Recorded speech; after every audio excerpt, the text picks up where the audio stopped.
Hello there, Mr. Sutton here, bringing you the IM384 Extra Practice number 2 solutions on independent and dependent events. For this problem, we have a bag containing 9 red marbles, 4 blues, 7 yellows, and we're randomly selecting 3 of the marbles from the bag. We want the probability that all 3 marbles are red in the following situations. Situation A, we replace each marble before selecting the next one. Situation B, we don't replace the marble. And then we want to compare the probabilities, which is to basically say, which one gives you a better chance or a higher probability of getting those 3 red marbles. Okay, so let's take a look at situation A. That's with replacement. So if I have replacement going on, then to start off with, how many marbles do I have for my total possibilities? Well, 9 plus 4 is 13, plus 7 is 20. So I have 20 marbles. So for my probability of 3 reds with replacement, I've got something over 20 for the probability of my first red marble. Well, how many reds were there? They said there were 9. So that's a 9 out of 20 chance of getting a red marble the first time around. Now, if I am replacing the marble, putting it back, that means that I still have 20 marbles on my second pick. And since I put my marble back, even if the first one was red, I again have 9 marbles that second time around. These events are independent of each other because I'm pretty much resetting the bag of marbles every time I put a marble back. Now, how about my third red marble? Well, if I put the marble back the first 2 times, I still have 20 marbles the third time around, and I still have 9 red marbles. Multiplying all these out, I'm actually going to just get a percentage out of this, just so I can, compare it more easily to whatever other fraction I get. So let's do this on the calculator. So on my calculator, I'm basically multiplying all the numerators together and then dividing that by the product of all the denominators. So I did 9 times 9 times 9 in a parentheses, and then divided that by parentheses 20 times 20 times 20. Not the only way to do it, but this is the fastest way to do it without having to deal with fancy fraction mode. And then, let's see, this is a percentage that I'm getting here. So if I move my decimal over 2, this is really 9.1%, approximately. All right, so that's with replacement. Let's talk about without replacement. So without replacement, the probability of 3 reds is a little bit different. Now, the probability of that first red is still the same. When you start off, you've got 20 marbles, and 9 of them are red. But once you take one of those marbles and don't put them back, now you're down to 19 marbles for your total possibilities on the second pick. And if the marble that you picked the first time was one of your 9 reds, well, now you're down to 8 red marbles that you could choose from. Now let's pick one more time. If you picked another marble out and didn't put it back, now you're down to 18 marbles with 7 reds left. So multiplying all of these out, let's see what we have. So putting those in the calculator, I end up with, this is going to be 7.4, if I round that off, 7.4%. And then comparing these, you definitely have a higher probability of getting 3 red marbles with replacement than you do without replacement. On this problem, we need to determine if this scenario involves independent or dependent events, and then find the probability. So here's our situation. We have a bag with 5 red marbles, 5 blues, and 4 yellows. We're randomly picking 3 of them without replacement. This is the key. So if you're not putting the marbles back, then what you pick on the first time around is going to affect what you can pick and the total marbles you have to choose from the second time around. So these events are going to be dependent on each other. Now, the specific probability we want is that the first marble's red, the second is blue, and the third is yellow. So let's take these one at a time. So we're going red, blue, yellow for our probability. For the red probability, when we're first starting off, we have, let's see here, 5 plus 5 is 10, plus 4 is 14 marbles. So that's our total possibilities in the beginning. And of those 14, it said 5 were red. Okay, so that's 5 out of 14. Now we go ahead and pick another marble, and we want it to be blue. Well, since we already picked a marble and didn't put it back, there are now 13 marbles left. And since the first marble that we picked was red, not blue, that means that the number of blue marbles has not changed. We still have 5 blue marbles to choose from, so we have 5 over 13 for this. Now for this last pick, the yellow marble, well, if you've already picked these first 2 marbles, now you have 12 marbles left over. And you didn't pick any yellow marbles yet. You picked a red, you picked a blue. You did not decrease the chances of picking a yellow marble. Since there were 4 yellow marbles to start, we still have 4 yellow marbles.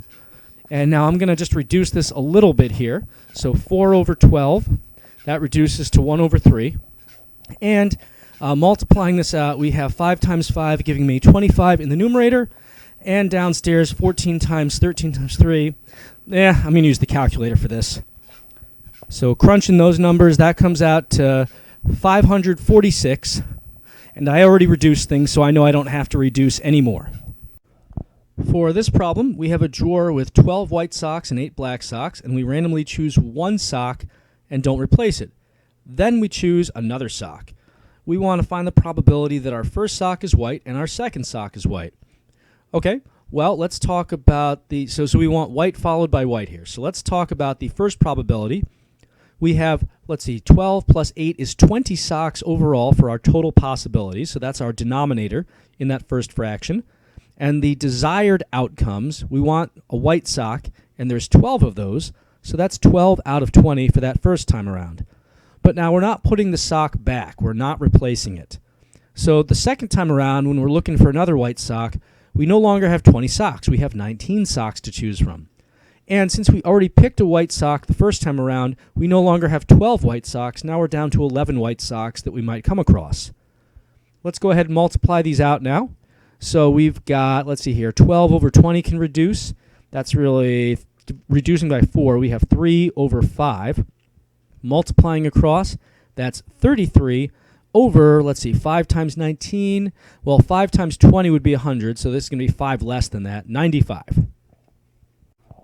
For this set of problems, we've got 2 M&Ms drawn from a bag of M&Ms that has 5 greens, 8 browns, 6 reds, 4 oranges, and 9 blues. And our first M&M is replaced before the second M&M is drawn. We want the probability in this situation now of finding a red M&M followed by a blue one. Okay, so let's get our total possibilities. That's going to be the total M&Ms that we're starting with. So we had 5 plus 8 plus 6 plus 4 plus 9. So 5 plus 8, that's going to be 13, plus 6 is 19, plus 4 is 23, plus another 9 is 32 M&Ms. Sounds delicious. So our first probability, getting that red the red M&M, that's going to be something out of 32. So 32 is our total possibilities. Now, how many reds did we have? Looking back up here, they said that we had 6 red M&Ms. So that's 6 out of 32. And now we're going to multiply that by the probability of a blue M&M. Now, since we put the first M&M back, since we replaced it, and we can do that, right, because it melts in our mouth, not in our hands. So presumably it's not a melted M&M we're putting back. We still have 32 M&Ms the second time we pick something. And if we want it to be a blue M&M, well, they said that there were 9 blue M&Ms. So that's 9 out of 32 for that probability. So we're going to multiply this. We can reduce it a little bit before we do so. 6 over 32, that reduces by 2s to give us 3 over 16. So that makes it a little bit easier maybe. And then 3 times 9 is 27. And 16 times 32, I'll just do some quick mental math here. This is like having 16 times 16 times 2. 16 times 16, I happen to know, is 256. And then doubling that gives me 512. So there's our probability of a red followed by a blue with replacement.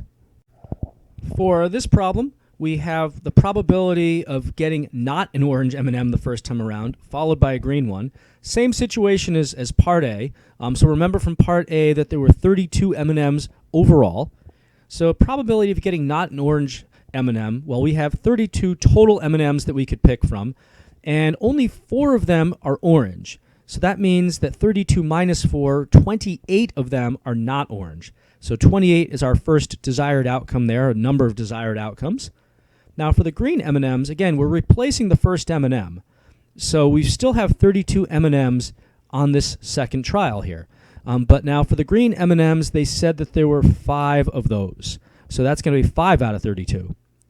And we can reduce a little bit now. It looks like 28 over 32. That can be reduced by 4s to give me 7 over 8. And multiplying these out, 7 times 5 is 35. And 8 times 32, that's going to be, let's see here, 256. For this part of the problem, we want the probability of selecting 2 brown M&Ms. And again, we're putting the first M&M back before picking the second one. So our first M&M, again, remember from part A that we had 32 M&Ms total. So we have 32 for our total possibilities for that first brown M&M. And they said that there were 8 of those. So 8 over 32. Now on our second selection, we still have 32 M&Ms because we put the first one back. And because we put the brown M&M back, we still have 8 brown M&Ms that we could choose from. We might actually end up picking the first one that we got. Who knows? So reducing this a bit, 8 over 32 is really 1 over 4. And we can do that with this other fraction as well. So we have 1 in the numerator over 16. For this set of problems, we have 2 M&Ms drawn from a bag with 5 greens, 8 browns, 6 reds, 4 oranges, and 9 blues. And this is very important. The first M&M is not replaced before the second is drawn. So for this whole problem, the first pick is going to affect the second pick. So all of these are dealing with dependent probabilities, dependent events. So now going through and finding some of these probabilities, we want the probability of a blue M&M followed by another blue. Well, let's first start by figuring out how many total M&Ms there are for our total possibilities. So we've got 5 plus 8 plus 6 plus 4 plus 9. If you add those all together, it comes out to, let's see here, 32. Now for my first probability of getting a blue, we had 32 total to pick from, and out of those they said that 9 were blue. So 9 over 32 is our first probability. We're going to multiply that now by the probability of picking that second blue M&M. Now since we did not put the first M&M back, I'll let you guess what happened to it. We now have 31 M&Ms left over. And since the first M&M we pick, and probably 8 was a blue M&M, we no longer have 9 blue M&Ms. Now we have 8 that are desirable M&Ms to choose from. So we can reduce this a little bit. 8 over 32, that reduces to 1 over 4. So then multiplying this through, we have 9 over 4 times 31, that's going to be 124. On this problem, same situation as part A, but now we want probability of a brown M&M followed by a not red. So again, from part A, we had 32 M&Ms total. And for the possibility of getting a brown one the first time around, again, our total possibilities initially is 32.